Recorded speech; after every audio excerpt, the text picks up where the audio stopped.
અમદાવાદમાંથી લાંચીઓ food inspector ઝડપાયો છે। Alice bridge પાસે દુકાનદાર પાસે લાંચ માંગી ઇન્સ્પેક્શન નામે ખોટી રીતે નાણાં ઉઘરાવતો વચેટિયા મારફતે લાંચની રકમની ઉઘરાણી કર્યો। વચેટિયો મનીષ ઠક્કર ઉઘરાણી કરતો ફૂડ ઇન્સ્પેક્ટર મહેશ બક્ષી વતી 8,000ની લાંચ લીધી। એસીબીએ છટકું ગોઠવી વચેટિયાને રંગે હાથ ઝડપ્યો છે। ફૂડ ઇન્સ્પેક્ટર જે તપાસ કરવાની છે અમદાવાદમાં આપ જોઈ રહ્યા છો કે રોજબરોજ કોઈને કોઈ ઘટનાક્રમ સામે આવે છે, કોઈથી ક્યાંય ઝડપાઈ રહ્યું છે, કોઈ વંદો મળી રહ્યો છે, ઉંદર મળી રહ્યો છે। આપ જોઈ રહ્યા છો ફૂડ ઇન્સ્પેક્ટર શું કરી રહ્યા છે।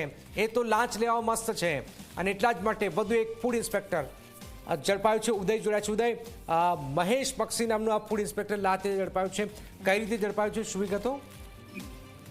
જનક જો વાત કરવામાં આવે તો હવે સરકારી બાબુએ જે ભ્રષ્ટાચાર લેવાની મોડસ ઓપરેન્ડીઓ બદલી છે એનું શ્રેષ્ઠ ઉદાહરણ જે છે એ આજનું છે। કારણ કે આજે તે ગુજરાત એસીબીએ અમદાવાદની અંદર એક છટકું કર્યું।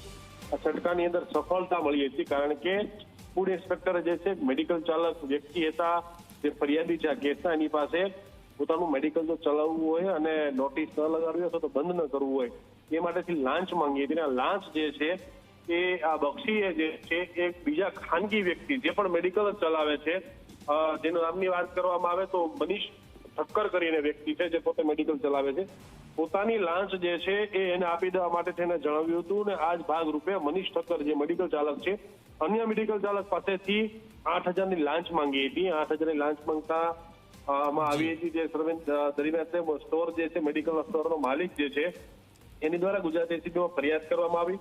ફરિયાદ કર્યા બાદ આ મેડિકલ ઉપર છટકું ગોઠવવામાં આવ્યું તો બક્ષી વતી આ મનીષ ઠક્કરે જે છે 8,000ની લાંચ લેતા ચૂક્યો છે, તેની ધરપકડ કરવામાં આવી છે। ફૂડ ઇન્સ્પેક્ટર બક્ષી જે છે અત્યારે ફરાર ફરી રહ્યો છે।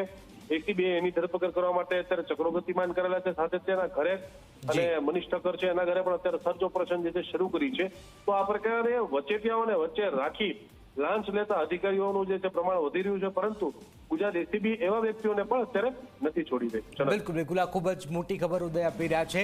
હાલમાં આપ જોઈ રહ્યા છો વચેટિયાના માધ્યમથી જે લાંચિયા જે કર્મચારીઓ છે રોજબરોજ હાલમાં સકંજામાં આવી રહ્યા છે, પણ નવી જ મોડસ ઓપરેન્ડી અપનાવી રહ્યા છે, પણ સકંજામાં તો આવી જાય છે।